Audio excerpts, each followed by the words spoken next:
Les paroles d'un célèbre chant disent: Prépare-toi, prépare-toi à la rencontre de ton Dieu. Seras-tu prêt quand il viendra? Seras-tu prêt? Prépare-toi. Le jour du Seigneur viendra comme un voleur dans la nuit. Veux-tu être de ceux-là qui partiront avec lui? Prépare-toi. Bonjour, amis téléspectateurs, paix et joie du Christ. Amen. Alléluia. Nous voici au 33e dimanche du temps ordinaire de l'année A. Nous tournons tout doucement vers la fin de cette année liturgique. Et en ce dimanche, l'évangile qui nous est proposé pour notre méditation est tiré de Saint Matthieu au chapitre 25, du verset 14 au verset 30.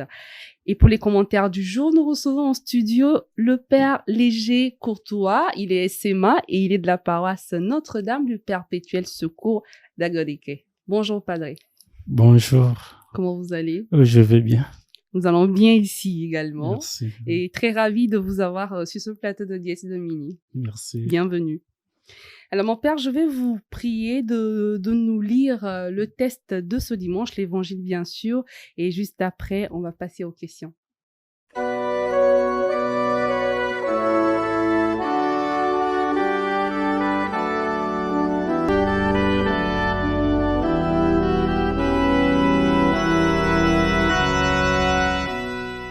Évangile de Jésus-Christ selon saint Matthieu.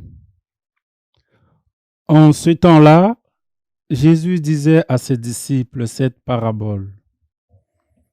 C'est comme un homme qui partait en voyage. Il appela ses serviteurs et leur confia ses biens. À l'un, il remit une somme de 5 talents. À un autre, 2 talents. Au troisième, un seul talent, à chacun selon ses capacités. Puis il partit. Aussitôt, celui qui avait reçu les 5 talents s'en alla pour les faire valoir et en gagnant 5 autres. De même, celui qui avait reçu 2 talents en gagnant 2 autres.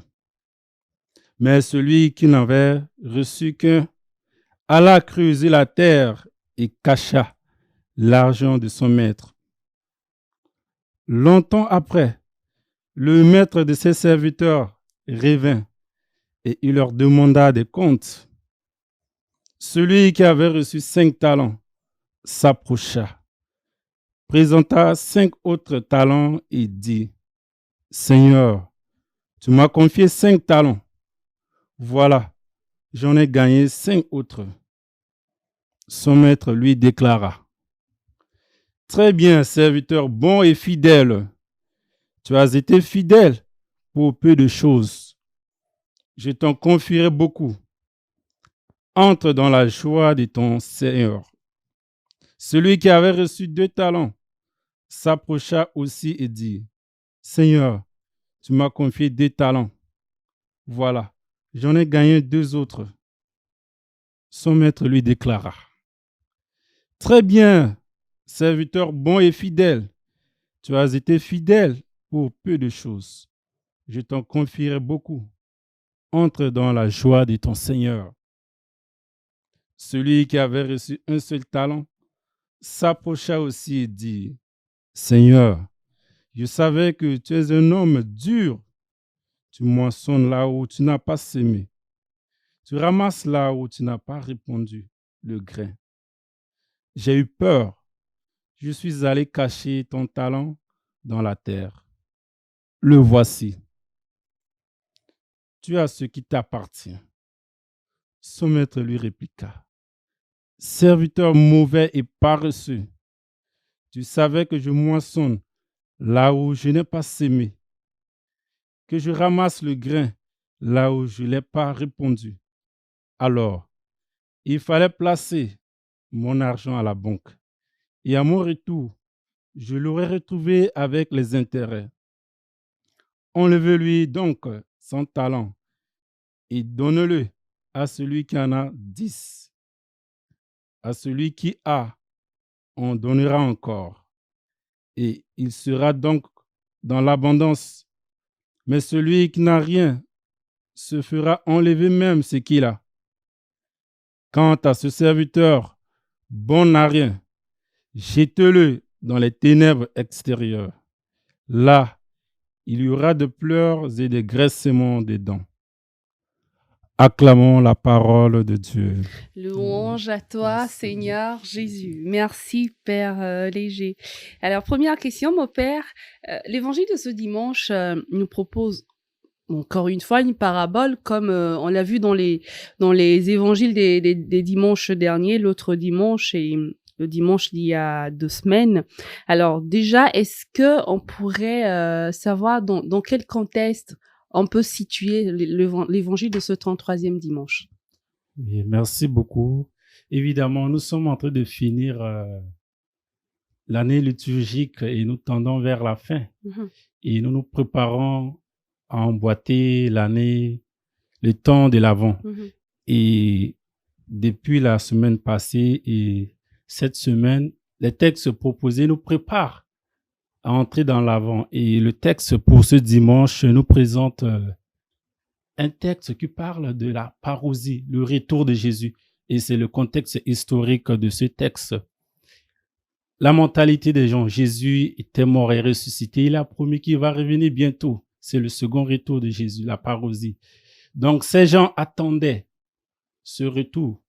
Et voilà que Matthieu, en tant qu'un bon juif, dans le contexte, prépare aussi ses auditeurs à recevoir ce message dans la préparation. Et ici, quand vous voyez bien comment le texte est structuré, Matthieu utilise les talents. Comment l'homme peut utiliser les talents pour se préparer convenablement pour l'avenir, la seconde venue de Jésus. Et ici, je voulais bien préciser aussi, parce que Matthieu utilise le mot retour, mais nous allons voir plus tard, Saint Paul utilise le mot venu. Et il y a une petite nuance parce que Saint Paul dira que voilà, c'est la venue du Seigneur, c'est le jour du Seigneur. Pourquoi? Le Seigneur est avec nous. Il n'est pas visible, mais il est avec nous. Et quand on parle de retour, c'est-à-dire que la personne n'est pas avec nous. C'est dans ce contexte que nous devons situer le texte. C'est beaucoup plus la venue du Seigneur, c'est-à-dire que le Seigneur est avec nous, mais d'une autre manière. Et c'est dans cette mentalité que le texte a été proposé pour, voilà, de quelle manière pouvons-nous préparer activement à recevoir le Seigneur dans sa seconde venue. Merci, Père Léger. Alors justement, dans cette parabole, qu'est-ce qu'on peut tirer comme message? Qu'est-ce que l'Église veut nous faire passer comme message en ce dimanche? C'est l'appel déjà à la vigilance et à une préparation active. C'est ça le message spirituel. Et le maître s'en va en voyage et il donne des responsabilités. D'abord, il donne des talents. C'est une marque de responsabilité. Et ceux qui sont, je pourrais dire, plus sensés, ils ont compris leurs responsabilités, se sont engagés. Donc, l'Église, surtout pour ce temps, nous invite à la vigilance et à une préparation convenable pour la venue de notre Seigneur. Et dans ce sens, vous voyez, les talents, par exemple, comme c'est proposé dans le texte, ceux qui prennent le talent comme un don de Dieu, c'est-à-dire la grâce de Dieu, voilà. Ils profitent de ces talents parce qu'ils collaborent avec Dieu.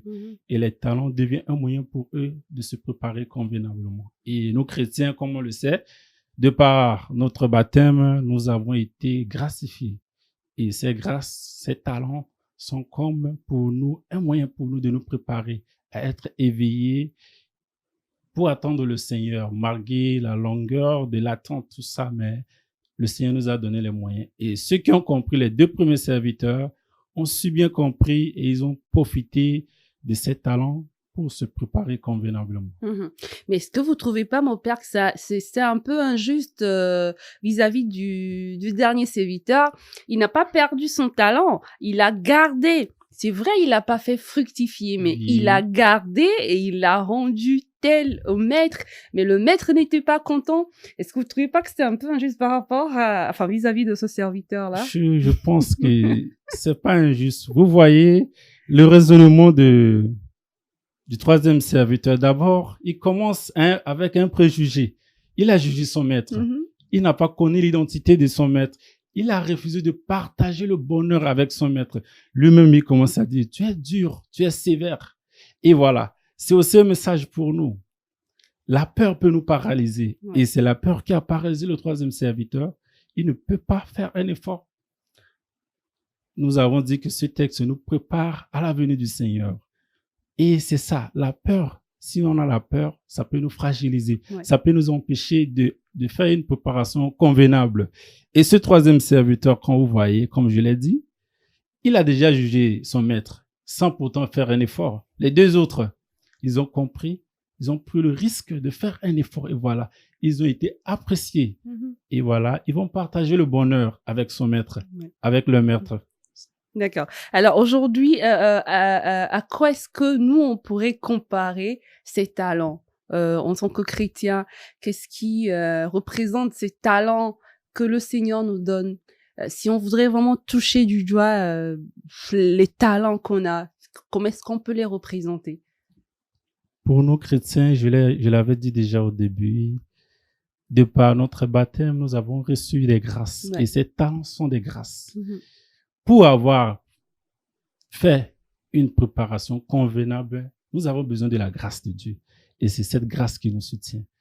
C'est un patrimoine, je pourrais le dire. Ouais. Et quand c'est un patrimoine, on reçoit, on protège et on transmet. Et le baptême nous a donné ces grâces pour faire une préparation idoine. Et je dirais bien que grâce à travers nos dons baptismaux, nous pouvons arriver à cette préparation. Et vous voyez, quand on reçoit le baptême, on n'a plus peur.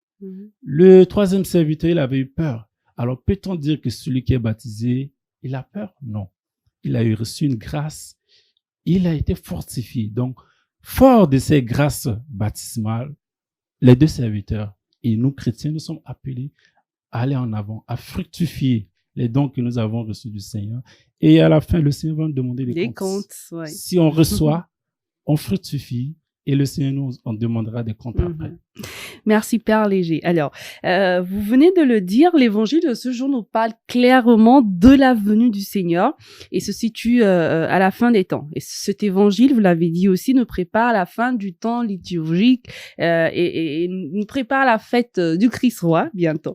Alors, la lettre de Paul aux Thessaloniciens, que nous n'avons pas lue, mais qui fait partie des lectures de ce dimanche, se situe dans la même perspective de la venue du Seigneur.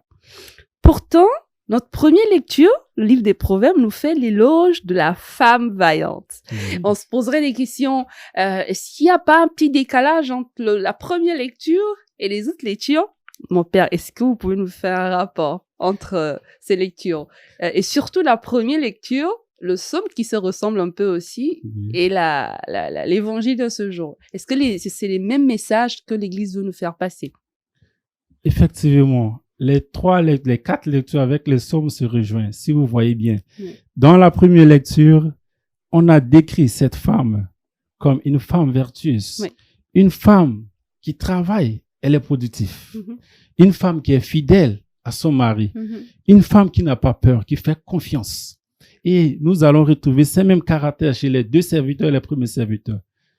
Ils sont positifs, ils n'ont pas eu peur de leur maître, ils ont fait fructifier, ils ont pris l'initiative de fructifier leur talent. Et exactement, si on voit bien, c'était la louange de cette dame dans la première lecture. Et ça rejoint. De son côté, Saint Paul, si nous voyons, Saint Paul met en garde les Thessaloniciens. Parce que, si vous vous souvenez, dans sa deuxième lecture toujours, aux Thessaloniciens chapitre 3 et les versets 10, il dit: celui qui ne veut pas travailler, qui ne mange pas non plus. C'est dans ce contexte. Ces gens disaient que voilà, c'est la seconde venue de Jésus. Il va retourner bientôt. Donc, ça ne vaut pas la peine de travailler. Il faut rester bras croisés. Alors, Saint Paul revient pour les encourager, pour les réconforter. Il dit non, quelle que soit la longueur de l'attente, nous devons nous mettre au travail. Et le Seigneur nous trouvera. Peu importe la date. Nous ne maîtrisons pas les données scientifiques du retour. Mais ce qui est à notre portée, nous devons nous préparer convenablement. Le Seigneur nous a donné les moyens, comme me l'a dit, la grâce de Dieu qui est avec nous. Donc, je vois dans la première lecture, les caractères de la femme décrits rejoignent les caractères des deux premiers serviteurs, qui font confiance à Dieu, qui n'ont pas jugé leur maître. La femme ici n'a pas jugé son mari. Elle a fait confiance. Et je pourrais dire, ces qualités sont louées dans la première lecture. Et Saint Paul vient nous dire que voilà, quelle que soit la longueur de l'attente, nous devons toujours nous préparer à travers les grâces que nous avons reçues du Seigneur. Merci beaucoup, Père Léger. Alors, est-ce que, en définitive, qu'est-ce qu'on peut retenir de tous ces textes de ce dimanche? Quel conseil vous donnerez à un chrétien qui nous suit pour ce dimanche? Quel message clé retenir? Évidemment, les textes de ce jour nous invitent à une préparation vigilante active. Mais cela va au-delà. Et comme nos chrétiens, comment pouvons-nous utiliser ces textes pour, en fait, rendre notre vie utile? Certainement, nous allons copier l'exemple des 2 serviteurs, de la femme, ces qualités qui sont louées. Évidemment, nous devons rejeter, je pourrais le dire, l'attitude du 3e serviteur, comme je l'ai dit. Il a jugé son maître. Il n'a pas voulu partager le bonheur avec son maître. Il a été paralysé par la peur. Et voilà, dans la vie, quand tu es paralysé par la peur, tu ne peux jamais entreprendre de bonnes choses. Si vous voyez ceux qui réalisent de bonnes choses dans la vie, ceux qui réussissent, c'est ceux qui prennent des initiatives, qui prennent des risques. Alors, pour nous, pour notre vie chrétienne, nous devons prendre des risques. Nous devons écarter de loin la peur, car la peur nous paralyse. Et c'est danger pour notre foi. Et voilà. Surtout pour le 3e serviteur aussi. C'est un danger qui nous guette aussi, nous chrétiens. Parfois, nous sommes trop prêts à juger, à porter des préjugés sur nos frères et sœurs. Et cela peut nous faire écarter de bonnes personnes que Dieu peut passer sur notre chemin, qui peuvent être aussi une aide, une bénédiction de Dieu pour nous aider. Le serviteur, le 3e serviteur, paralysé par la peur, il a écarté Dieu sur son chemin. Il a jugé Dieu de mauvais. Et ça nous arrive des fois. Sans pourtant faire la connaissance des personnes, on commence à leur attribuer des caractères négatifs. Et ça bloque, c'est comme une barrière qui bloque la relation.